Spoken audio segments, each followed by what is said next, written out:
യഹോവ ദീർഘക്ഷമയും മഹാശക്തിയുമുള്ളവൻ, അവൻ ഒരിക്കലും ശിക്ഷിക്കാതെ വിടുകയില്ല. യഹോവയുടെ വഴി ചുഴലിക്കാറ്റ്. അവിടെ ആദ്യം തുടങ്ങിയിരിക്കുന്നതിന് ദൈവത്തിന് തീക്ഷ്ണതയുണ്ട്. അല്ലേ? അപ്പൊ ദൈവം പ്രവർത്തിക്കുന്ന തീക്ഷ്ണതയുണ്ട്. അവൻ തീക്ഷ്ണതയുള്ള ദൈവമാണ്. അവൻ തന്റെ ജനത്തിന് വേണ്ടി എരിവോടെ എരിയുന്ന ദൈവമാണ്. വാഗ്ദത്തം ആരുടെ മേലുണ്ടോ അവിടെ പിശാചുണ്ട്.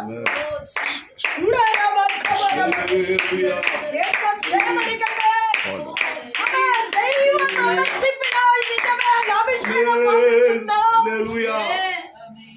അത് തടയുന്ന ശത്രു അവിടെ ദൈവം പറയുക, ഞാനൊരു വാക്ക് പറഞ്ഞിട്ട് ഒതുങ്ങിയിരിക്കുന്നവനല്ല, ഞാൻ അതിന്മേൽ തീക്ഷ്ണത കാണിക്കുന്ന ദൈവമാണ്. ദൈവം തീക്ഷ്ണതയുള്ള ദൈവമാണോ?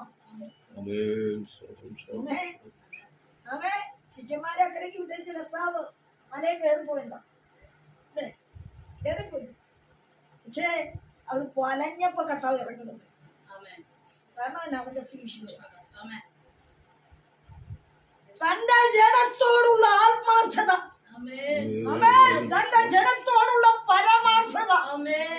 എന്താ കാരണം? അവൻ നിർബന്ധിച്ചക്കരെ അയച്ചത്, മനസ്സോടെയല്ല പോയത്. അവൻ വിളിച്ച ദൈവം, വിശ്വസിച്ച ദൈവം, ആശ്രയിച്ച ദൈവം, കൈപിടിക്കേണ്ട ദൈവം, നടത്തേണ്ട ദൈവം, തീക്ഷ്ണത കാണിക്കുവാൻ ഒരുങ്ങുന്നതിന് മുമ്പ് അവരെ അക്കരയ്ക്ക് വിട്ടത്. സ്തോത്രം. പക്ഷേ പ്രശ്നങ്ങളും പ്രതികൂലങ്ങളും ഓളങ്ങളും തിരകളും ആഞ്ഞടിക്കുന്ന വലിയ നദിയും ഒക്കെ കണ്ടപ്പോൾ ഇവർക്ക് വെപ്രാളം കയറി. ഞങ്ങൾ എനിക്കിനായിരുന്നു അവിടെ നിന്നാ മതി. ഇത് കർത്താവിന്റെ ഹിതമായിരുന്നോ ഈ വരവ്? ഈ വഴി കർത്താവിൻ്റെതായിരുന്നു. ഈ പോക്ക് ദൈവം നടത്തിയപ്പോഴാണോ?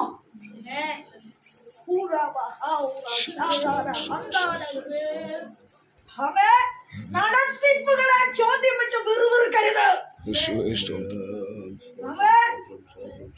ദൈവത്തിന്റെ ആലോചന അത് ഘനമുള്ളതാണ്, അതിന് ശക്തിയുള്ളതാണ്, അത് ജ്വലനമുള്ളതാണ്, അത് തീക്ഷ്ണതയുള്ളതാണ്.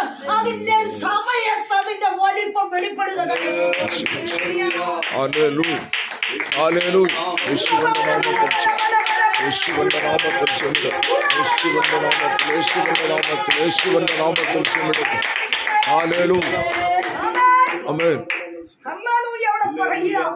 തീഷ്ണത കാണിച്ചു.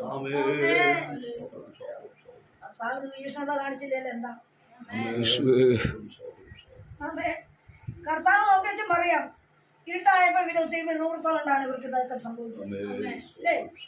അവരെ ഞാൻ നിർബന്ധിച്ചിട്ടാ വിട്ടത്. അവർ മുങ്ങുന്നെങ്കിൽ മുങ്ങട്ടെ. കർത്താവിനെ അങ്ങനെ ചിന്തിക്കാൻ പറ്റും. അവർ വല അല്ലെങ്കിൽ ആഴത്തിൽ വലിച്ചുകൊണ്ട് അവർ തുഴയുമ്പോഴും കർത്താവിന് പറയാം തുഴച്ചില് ശരിയായി. നോക്കി നിൽക്കുന്ന സമൂഹം ചോദ്യമിടുന്ന വിഷയങ്ങൾ കടന്നു വരുമ്പോൾ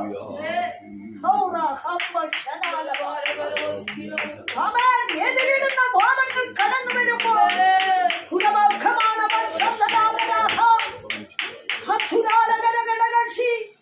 നിന്ദിക്കുവാനുള്ള വാദങ്ങൾ, പിറുപിറുപ്പിന്റെ അനുഭവങ്ങള്, പാളിച്ചയാക്കി കളയുവാനുള്ള പോരുകള്, പരാജയപ്പെടുത്തുമെന്ന് വാദിക്കുന്ന എതിരുകള്, ആചരിക്കുന്ന ഓളം പോലെ നിന്റെ മേൽ കവിയുവാൻ പൊങ്ങി വരുമ്പോൾ അതിനെ കണ്ട് നീ ഭയപ്പെടണ്ട. വിളിച്ച ദൈവമാണ് നിന്നെ.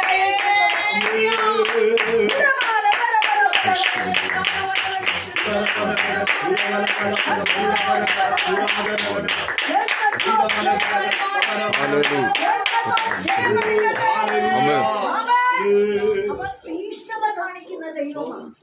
എന്താ പറഞ്ഞത്? യഹോവ തന്റെ വൈരികളോട് പ്രതികാരം ചെയ്യുകയും കോപം സംഗ്രഹിക്കുകയും ചെയ്യുന്നു. യഹോവ ദീർഘക്ഷമയും മഹാശക്തിയുമുള്ളവൻ, അവൻ ഒരിക്കലും ശിക്ഷിക്കാതെ വിടുകയില്ല. അവനുള്ള ക്വാളിറ്റി, അവൻ ദീർഘം എന്ന് പറഞ്ഞാൽ അവന്റെ ക്ഷമയെ കുറിച്ച് ആർക്കും അളവില്ല. അവൻ നമ്മെ നിർത്തിയിരിക്കുന്നത് അവന്റെ ദീർഘക്ഷമയാ. നാം കാണിച്ച അനുസരണക്കേടിൽ, നാം കാണിക്കുന്ന തെറ്റിപ്പോക്കിൽ, നാം കാണിക്കുന്ന വാദങ്ങളിൽ, നാം പിറുപിറുക്കുന്ന അനുഭവങ്ങളിൽ അവൻ വിളിച്ച ദൈവം നമ്മോട് കാണിച്ച ദീർഘക്ഷമയത്രേ കളരിന്ന് പോകാത്തത്. രക്തം ക്ഷയമടിക്കട്ടെ. ആമേൻ, ആമേൻ, ഹല്ലേലൂയ. പലരും ഈ വിശ്വാസപാഠം വിട്ടു. എനിക്കറിയാം, ചിക്കനുള്ള ബന്ധുക്കോസുകാർ 2 പേരാ മാറിപ്പോയിരിക്കുന്നു. മാത്രമായി ശുഭാവരം നടത്തി സ്വോത്രം ശുശ്രൂഷ ചെയ്തും പ്രവചിച്ചു കൊണ്ട് ഇരുന്ന വ്യക്തികൾ. അപ്പൊ അവര് എന്ത് വിവാഹത്തിലാണ് നടന്നത്? അന്ന് ആരംഭത്തിൽ ഞാൻ പറഞ്ഞത് തെറ്റാണ്, തെറ്റാന്ന് ഞാൻ പറഞ്ഞതാ. സ്തോത്രം. അപ്പൊ അവിടെ കൂടി വർഷം കൂടുതലായിരുന്നു. പകുതി പരിശുദ്ധാത്മാവ് പറയുക, അവൻ ദീർഘക്ഷമയുള്ളത്. ആമേ, നിന്റെ ചെയ്തികൾ, നിന്റെ വിശ്വാസ ജീവിതത്തിന്റെ പാളിച്ചകൾ, നിന്റെ സ്തംഭനങ്ങൾ, ആമേ, നിന്റെ ശൂന്യതകൾ, ആമേ, നിന്റെ ഗതികേടുകൾ, നിന്റെ അനുഭവത്തിന്റെ പാളിച്ചകൾ, നിന്റെ കഷ്ടതകള്, നിന്റെ വേദനകള്, നിന്റെ സങ്കടങ്ങള്, നീ അനുഭവിക്കുന്ന ക്ലേശങ്ങള്, നിന്നെ അലട്ടുന്ന അനുഭവങ്ങളും നിന്ദകളും, ആമേ, നിന്നെ ഒതുക്കിക്കളയുന്ന, നിന്നെ സംരക്ഷിക്കുന്ന അനുഭവങ്ങളെ കണ്ടുകൊണ്ട് അവൻ നിന്നെ നിർത്തിയത് കൊണ്ടാണ് നിന്നത്.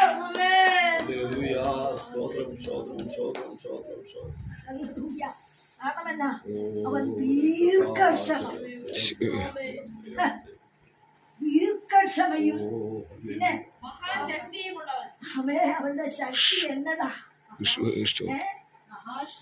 അവന്റെ ശക്തി എന്ത് ശക്തിയാണ്? അവൻ സങ്കീർത്തനത്തിൽ പറയുന്നുണ്ട്, അവന്റെ ശക്തി കാദേശ് മരുവിനെ നടുക്കുന്നു, അത് അഗ്നിജ്വാലയെ ചിന്തിക്കുന്നു. ആമേൻ. അത് വനങ്ങളെ തോൽവിരിക്കുന്നു, അത് മാൻപേടയെ പ്രസവിക്കുവാനാക്കുന്നു. ആമേൻ. അവന്റെ ശക്തി എന്നറിയില്ല. സ്തോത്രം. അവൻ പർവ്വതങ്ങളെ തുലാസിൽ തൂക്കുന്നു. എന്തുകൊണ്ട്?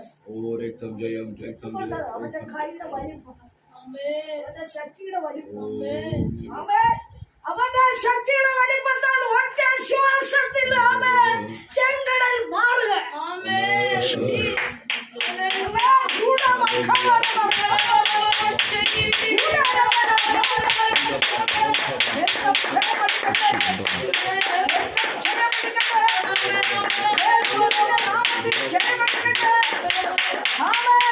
അവനോട് എതിരിടുന്ന ശക്തിയെ കണ്ടവർ പുഞ്ചിരിക്കുക.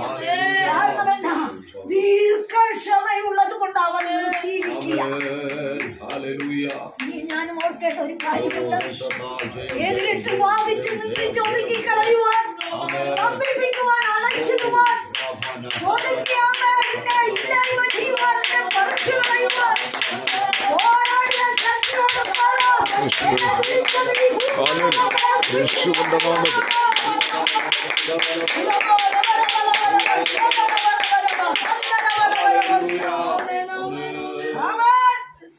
വിളിച്ച ദൈവത്തിന്റെ ശക്തി ഗ്രഹിക്കാത്ത ജനമാ തകർക്കാൻ പോരാണ്, മറിച്ചു കളയാൻ പോരാണ്, നിന്നിച്ച് നടക്കുന്നത്. മനുഷ്യരല്ല നമ്മൾ വിളിച്ചത്. അവനാരോ? അവൻ ക്രോധപൂർണ്ണനാണ്. അവൻ കരുതി വച്ചിട്ടുണ്ട്. നിന്നെയും എന്നെയും അടിച്ചു താഴെ കളയുവാൻ നോക്കിയവൻ നമ്മെ യഹോവയുടെ ക്രോധം ഈ ദിവസം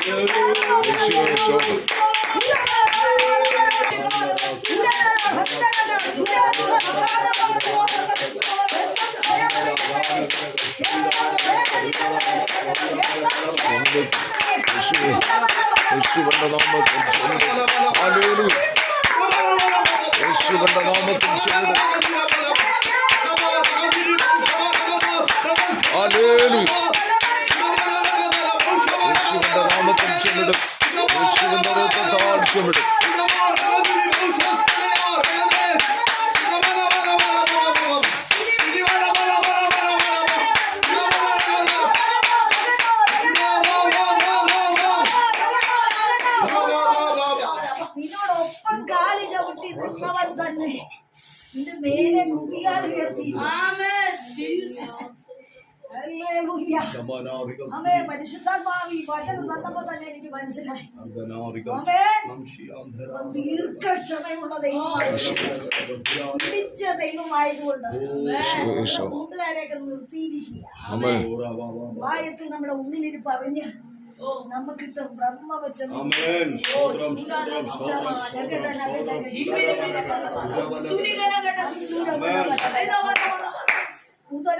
സ്ക്രൂ കയറ്റുന്നത് പോലെ ആമേ. പലപ്പോഴും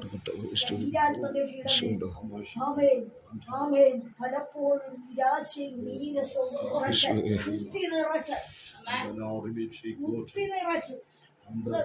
നിരാശ ഒരിക്കലും വിട്ടുമാറാത്ത അസ്വസ്ഥതകൾ, നിരാശയാലുള്ള ഇനി എന്ത് ചെയ്യുമെന്നുള്ള ചിന്ത, എങ്ങനെ മുമ്പോട്ട് പോകുമെന്നുള്ള ചിന്ത, ഏതവസ്ഥയിൽ എവിടെ പിടിച്ചാൽ രക്ഷപ്പെടുമെന്നുള്ള ചിന്ത, ഏതനുഭവം എങ്ങനെ കയ്യിൽ വരുമെന്നുള്ള ചിന്ത, ആമേ. ഒതുക്കിക്കളയുന്ന ശത്രുവിനോട് നീ പറ, എന്നെ വിളിച്ചത് സർവശക്തനാണ്, വിളിച്ചത് സർവശക്തനാണ്, എനിക്ക് ശുശ്രൂഷിക്കുന്നവനും സർവശക്തനാണ്.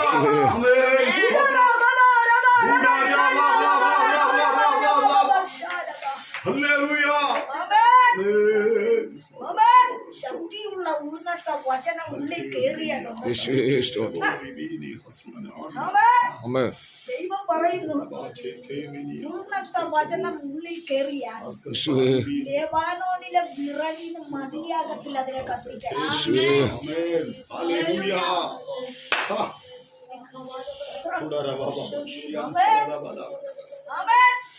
ദൈവത്തിന്റെ അഗ്നിയാൽ നിന്നെ ഉപയോഗിക്കാൻ തുടങ്ങിയാൽ എത്ര വലിയ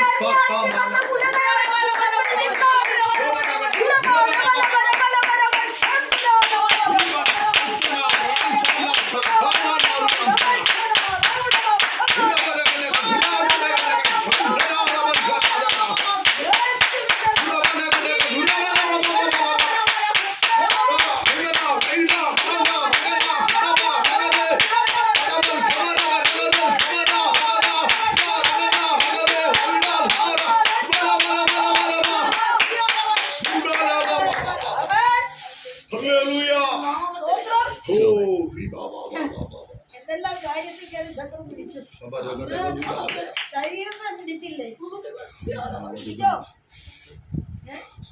പുറത്തെ ആളത്വത്തിൽ തന്നെ അല്ല, അകത്തെ ആളത്വത്തിൽ പിടിച്ചു. ഇതൊക്കെ ഇട്ടേച്ച് വേറെ വല്ല വഴിക്കും പോകാം.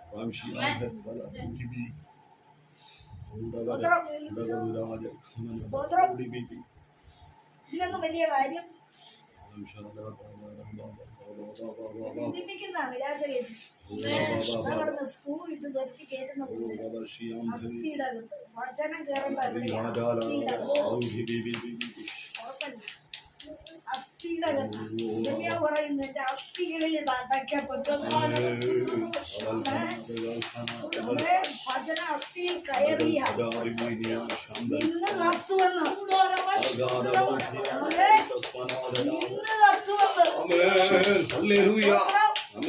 കണ്ടിട്ടില്ലേ? ചെറിയ വിറക് വെച്ചാല് കഴിയങ്ങ് തീരും, പക്ഷെ മുട്ടി നിന്നാലോ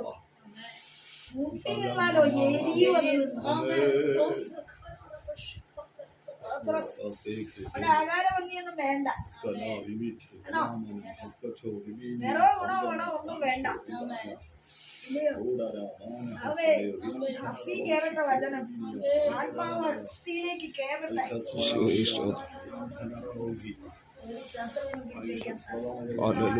ഒരു ശത്രുവിന് ഒതുക്കാൻ സാധിക്കും, ഒരു ശത്രുവിന് തകർക്കാൻ സാധിക്കും, ഒരു ശത്രുവിന് നിന്നെ തടയാൻ പറ്റും, ഒരു ശത്രുവിന് നിന്നെ എതിരിടാൻ പറ്റും, ഒരു ശത്രുവിന് നിന്നെ നല്ല മുടക്കാൻ പറ്റും, ഒരു ശത്രുവിന് നിന്റെ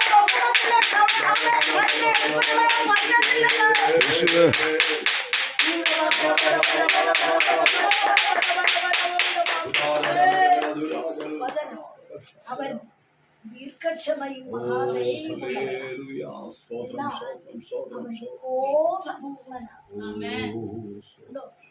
ദീർഘക്ഷമയ്ക്ക് ഊർമ്മനെന്ന് കാണുന്നില്ല, ഇല്ല. പക്ഷെ ക്രോധത്തിനോ ഊർമ്മത കാണും. ഇല്ലേ? അത് വിവേചിക്കേണ്ട കാര്യമാണ്. അപ്പോൾ പൂർണ്ണതയിൽ ക്രോധം കൊണ്ടുവരുന്ന വിഷയങ്ങൾ മുന്നിൽ വരാം.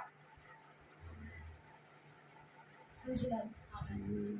നിങ്ങളോടുള്ള ആലോചന, ക്രോധം മുൻപിൽ കൊണ്ടുവരുന്ന വിഷയം, അതൊരു പൂർണ്ണത കാണിക്കുന്ന വിഷയങ്ങൾ എന്ന് പറഞ്ഞാൽ ജീവൻ മാത്രം